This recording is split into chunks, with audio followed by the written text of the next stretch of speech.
ඔයගොල්ලන්ට ඒන්ජල් මාළු ගැන කියලා දෙන්න. මේ ඒන්ජල් මාළු ගැන කියද්දී මේගොල්ලොන්ගේ කෑම සහ මේගොල්ලන්ට අවශ්‍ය වෙන ඉඩකඩ මේගොල්ලොන්ගේ ටැංකිය හදන්න ඕනේ කොහොමද? ඒ වගේ ගොඩක් දේවල් මම කියලා දෙනවා අද. මං ගාව ඉන්න මේ ඒන්ජල්ලා නම් ඉන්නේ මගේ මේ ප්ලාන්ටඩ් ටැංකියේ. මේකේ ඒන්ජල්ලා 3 දෙනෙක් ඉන්නවා. ඔයගොල්ලන්ට මෙතන එක්කෙනෙක් බලා ගන්න පුළුවන්. තව මෙතන එක්කෙනෙක් බලා ගන්න පුළුවන් සහ මෙතනත් තව එක්කෙනෙක් බලා ගන්න පුළුවන්. මේගොල්ලෝ ලොකු වෙන සයිස් එක බැලුවොත් හොඳ සම්පූර්ණයෙන් ලොකු වුණාම මේගොල්ලෝ සාමාන්‍යයෙන් අපේ අතක් විතර ලොකු වෙනවා. ඒක නිසා මේගොල්ලෝ ජෝඩු දෙකකට වගේ හරියන්නේ නම් අඩි 2ක වගේ ටැංකියක් මේගොල්ලන්ට හොඳට හරියනවා. ජෝඩු 3ක් 4ක් වුණත් දාන්න පුළුවන්. මේ අඩි 2 ටැංකියට සාමාන්‍යයෙන් මේගොල්ලෝ රංචු වශයෙන් ඉන්න ආස කරන මාළු වර්ගයක්. මේ ටැංකිය නම් එහෙම රංචු වශයෙන් බලා ගන්න බෑනේ. මේ 3 දෙනයි ඉන්නේ. ඒක නිසා මේගොල්ලෝ තනියෙන් තමයි වැඩිපුර කාලය ගත කරන්නේ. මේක මම විශේෂයෙන් ඒන්ජල්ලාට හදපු ටැංකියකුත් නෙවෙයිනේ. ඒක නිසා මේක මම මේගොල්ලන්ට තව ටිකක් ලොකු වුණාම මම මගේ ලොකු ටැංකියට මේගොල්ලෝව දානවා. හරි. දැන් අපි කතා කරමු මේගොල්ලෝ කන කෑම ගැන. මම නම් මේගොල්ලන්ට දෙන්න මේ කෑම එක.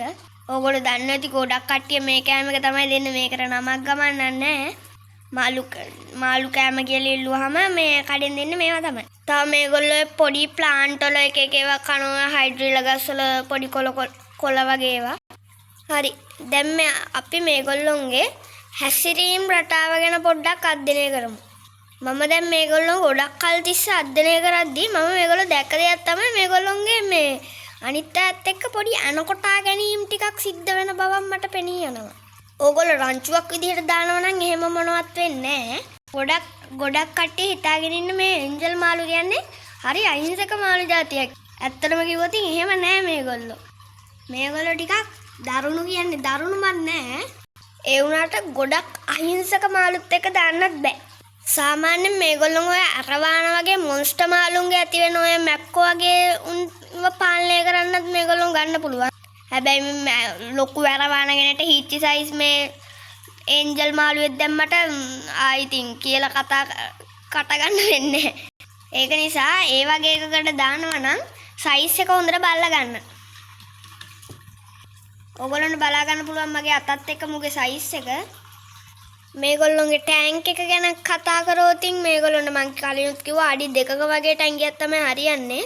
මේගොල්ලෝ ගොඩක් මේ ප්ලාන්ටඩ් ටැංකිය වලට වගේ ගොඩක් කැමති. ඔයගොල්ලන්ට මේගොල්ලෝ හදන ප්ලාන්ටඩ් ටැංකියක් ඕනේ කියලා එකකුත් නැහැ. තියෙනවා නම් හොඳයි. ප්ලාන්ටඩ් ටැංකිය වගේ දැම්මහම මේගොල්ලෝ කලර්ස් ලස්සන මේගොල්ලන්ට ඕන ෆිල්ටර් සිස්ටම් වගේ ඒව ගැන කතා කරද්දී මේගොල්ලෝ ගොඩක් වේගෙන් පීනන්න පුළුවන් මාළු වගේ පෙන්වන්නට එහෙම ගොඩක්ම වේගෙන් මේගොල්ලන්ට පීනන්න බෑ.